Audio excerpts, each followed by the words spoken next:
بسم اللہ الرحمن الرحیم نحمدہ ونصلی ونسلم علی رسولہ الکریم الحمدللہ ثم الحمدللہ۔ اللہ تعالیٰ کے فضل و کرم سے ماہ مبارک شروع ہوا اور تیزی سے گزرتا جا رہا ہے، ہاتھ سے نکلتا جا رہا ہے۔ اللہ کے پیارے بندے، اللہ کی نیک بندیاں دونوں ہاتھوں سے اس کی خیروں کو ماشاءاللہ لوٹنے کی کوشش فرما رہے ہیں۔ اللہ پاک سب کو جزائے خیر عطا فرمائے۔ رمضان نیکیوں کے مقابلے کا مہینہ ہے، تو اللہ پاک ہم سب کو یعنی ایک دوسرے سے بڑھ چڑھ کر ہر نیکی میں حصہ لینے کی توفیق عطا فرمائے۔ ہم ماشاءاللہ خواتین قابل رشک ہیں، اللہ کے فضل و کرم سے ہماری مائیں، بہنیں، بیٹیاں اللہ تعالیٰ کی مہربانی سے مردوں کی بھی ساری نیکیاں اور ان کے روزوں کا ثواب لے رہی ہیں ماشاءاللہ، خدمت کے اعمال کی برکت سے ہیں جی۔ سحری میں، افطاری میں، دونوں ٹائم میں کام میں خدمت کرنا بہت مشکل ہوتا ہے، لیکن اللہ تعالیٰ کی رضا کے لیے یہ ماشاءاللہ خواتین اس میں بہت ہمت کرتی ہیں، تو ان کو مردوں کے روزوں کا اور نیک اعمال کا پورا ثواب مل رہا ہے۔ ان کی تراویح کا اگرچہ مسجد میں جماعت سے نماز نہیں پڑھ سکتی، گھروں میں پڑھتی ہیں، لیکن مردوں کو تیار کر کے بھیجنے کی برکت سے ان کے سارے نیک اعمال کا ثواب مل رہا ہے ماشاءاللہ۔ تو اس لیے اس میں ایک تو مردوں سے گزارش یہ ہے کہ مہربانی فرما کے اپنے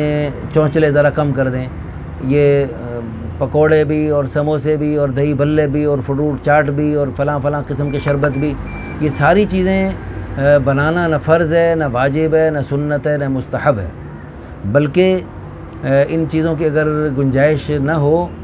تو خواہ اپنے اوپر بوجھ ڈالنا یہ غیر مناسب ہے۔ اور دیکھیں، مہنگی چیزیں بنانا، اس کے لیے کمانا مشکل، پھر ان کو پکانا مشکل، پھر ان کو کھانا مشکل، پھر ان کو ہضم کرنا مشکل، پھر آگے آخرت میں حساب دینا مشکل، تو دنیا آخرت میں مشکل ہی مشکل ہے۔ اور یہ جو سادہ کھانے ہیں، سادہ کھانا ہے جی، اس کے لیے کمانا آسان اور اس کو پکانا ہماری خواتین، ماؤں، بہنوں، بیٹیوں کے لیے آسان، اور پھر اس کے بعد اس کو کھانا آسان، پھر اس کو ہضم کرنا بھی آسان، اور پھر آگے آخرت میں اس کا حساب دینا بھی آسان۔ پھر جو پیسے بچے گا، جو اس میں مزید پیسے بچیں گے، وہ آپ اپنے غریب رشتہ داروں کو، غریب پڑوسیوں کو اور جی دینی اداروں کو آپ اللہ کی رضا کے لیے دے سکتے ہیں، تو دنیا میں بھی فائدے، آخرت میں بھی فائدے۔ پھر جو وقت بچے گا، اس وقت میں دعائیں مانگنے کا موقع ملے گا، اور اس میں یکسوئی ملے گی، اللہ تعالیٰ کی طرف توجہ اور رجوع کا زیادہ موقع ملے گا۔ تو آپ سے گزارش یہ ہے کہ اس میں مرد حضرات بھی گھر میں مشورہ کر کے ان رنگ برنگی چیزوں کو ذرا کم کر دیں۔ حدیث پاک میں آتا ہے، ان عباد اللہ لیسوا بالمتنعمین، اللہ کے پیارے بندے ہیں جی، وہ زیادہ ناز و نعم میں رہنے والے نہیں ہوتے۔ ان البذاذۃ من الایمان، سادگی ایمان کا حصہ ہے۔ ہر چیز میں سادگی اللہ اور اس کے پیارے حبیب صلی اللہ علیہ وسلم کو بے حد پسند ہے۔ اللہ ہم سب کو بھی توفیق عطا فرمائے۔ اور دوسری بات یہ ہے کہ جب یعنی اول تو کوشش کریں، ہماری مائیں، بہنیں، بیٹیاں، خواتین اس بات کی بھرپور کوشش کریں کہ وقت سے پہلے، سحری میں بھی کچھ دیر پہلے سے اپنا سب کچھ بنا لیں، تاکہ سحری کے وقت میں نوافل پڑھ کے، تلاوت کر کے، دعائیں کر کے اللہ کی طرف رجوع کا، توجہ رجوع اللہ کا بھرپور موقع مل سکے۔ اور اگر خدا نخواستہ نہیں موقع مل سکا سحری میں، افطاری میں پہلے سے کچھ تیار کرنے کا، تو اس وقت سحری افطاری بناتے ہوئے ہاتھ اٹھانے کا موقع نہیں ہے، دل میں دعا کر لیجیے۔ اللہ تعالیٰ تو اللہ کی قسم دلوں کی فریاد سنتے ہیں، وہ علیم بذات الصدور ہے، وہ سینے کے رازوں کو جانتا ہے۔ تو اس لیے اس وقت میں دل میں دعا کیجیے، بغیر ہاتھ اٹھائے بھی اس وقت آپ دعائیں کریں گے تو اللہ تعالیٰ آپ کی دعاؤں کو قبول کریں گے، اور اللہ تعالیٰ آپ کی مجبوری کو اور آپ کے مشغولی کو سمجھتے ہیں، اور اللہ تعالیٰ آپ کی دعا کو زیادہ توجہ سے اور محبت سے اللہ تعالیٰ آپ کی دعا کو سنیں گے، اور آپ کی دعاؤں کو انشاءاللہ آپ کے حق میں قبول فرمائیں گے، اپنے آپ کے بچوں کے حق میں قبول فرمائیں گے۔ سحری کا وقت، افطاری کا وقت بہت قیمتی وقت ہوتا ہے، اس میں خوب دل و جان سے اپنے لیے، بچوں، اپنے پیارے بچوں کے لیے، پھر اپنے 4 5 10 بچوں کے لیے نہیں، اپنے پڑوسیوں کے لیے، اپنے پورے خاندان کے لیے، اپنے پورے شہر کے لیے، اپنے پورے ملک کے لیے، اور صرف اپنے وطن کے لیے دعائیں کرنا، اور باقی جو دوسرے ملکوں میں ہمارے مسلمان بھائی بہنیں رہتے ہیں ان کے لیے دعائیں نہ کرنا، یہ بھی غیر مناسب ہے۔ ہر ملک ماست کے ملک خدائے ماست، پوری دنیا میں اللہ کے پیارے حبیب صلی اللہ علیہ وسلم کی پیاری امت بستی ہے، پھر اب صرف موجودہ انسانوں کے لیے نہیں، قیامت تک آنے والے انسانوں کے لیے، قیامت تک آنے والے زمانوں کے لیے اللہ کے پیارے حبیب صلی اللہ علیہ وسلم کی ساری امت کے لیے خوب دعائیں کیجئے، دل و جان سے دعائیں کیجئے، اور خوب اللہ تعالیٰ سے باتیں کیجئے، اور خوب مزے لے لے کے باتیں کیجئے، مزے لے لے کے باتیں کیجئے۔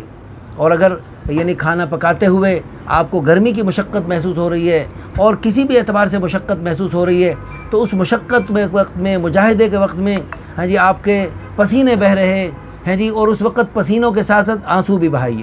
اور دل و جان سے اپنے ان مردوں کے لیے، گھر کے تمام افراد کے لیے ہدایت کی دعائیں کیجیے۔ اس وقت میں والذین جاہدوا فینا، جو ہمارے رضا کے لیے، ہمیں پانے کے لیے جد و جہد، محنت، کوشش کرتے ہیں، لنہدینہم سبلنا، ان کے لیے ہم ہدایت کی راہیں کھول دیتے ہیں۔ تو اللہ کی رضا کی وہ بڑا زبردست قبولیت کا وقت ہوتا ہے۔ وہ آپ کا یعنی صرف آنکھوں سے نہیں پانی بہہ رہا، پورا جسم سے پانی بہہ رہا، پورے جسم سے پسینے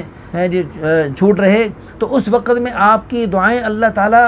زیادہ قبول کریں گے۔ وہ تو بڑا بہترین موقع ہے دعاؤں کی قبولیت کا۔ اس وقت میں خوب دل و جان سے اللہ کی طرف پوری رجوع کے ساتھ دعائیں کیجئے۔ اللہ تعالیٰ آپ کی اگر وہ رقت طاری ہو جائے، رونا آ جائے، تو خوب مزے سے روئیے، یہ نہیں جھٹک کے اور اپنے دوسرے کام میں مشغول نہیں ہونا، بلکہ وہ وقت بڑا بہترین موقع ہے۔ اور اگر ایسا رقت طاری ہو جائے اور آپ کے پاس ایسا موقع ہو کہ اس وقت کوئی آپ کی اور کوئی مجبوری نہیں ہے، تو آپ الگ کمرے میں بیٹھ کے یکسوئی سے، تسلی سے خوب اپنے دل کی بھڑاس نکالیے، اور خوب اللہ سے باتیں کیجئے، اللہ سے مناجات کیجئے، اور خوب اللہ سے دعائیں کیجئے۔ وہ تو زبردست قبولیت کی عین گھڑیاں ہیں۔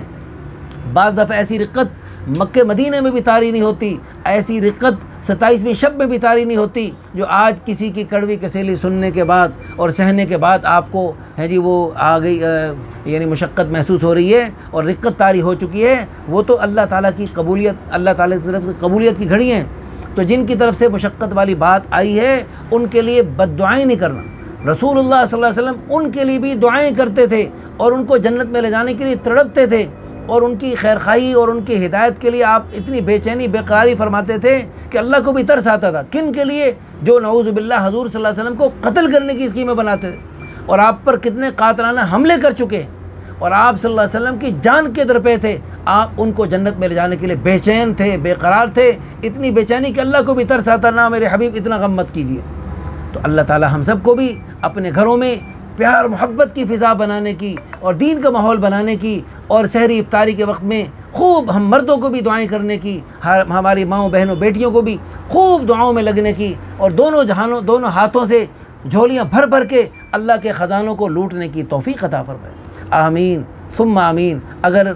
دعا کرتے ہوئے ہمارا کچھ خیال آ جائے، تو ہمارے لیے بھی، ہمارے ادارے کے لیے بھی، ہماری نکاح آسان تحریک کے لیے، ہمارے میگزین الدعوت اللہ کے لیے، ہمارے دیگر دینی شعبوں کے لیے آپ دل و جان سے دعائیں کر لیجئے۔ اللہ پاک ہمارے ادارے کو دن دگنی رات چگنی، بلکہ دن 100 گنا رات 1000 گنا، بلکہ دن 1000 گنا رات لاکھ گنا، دن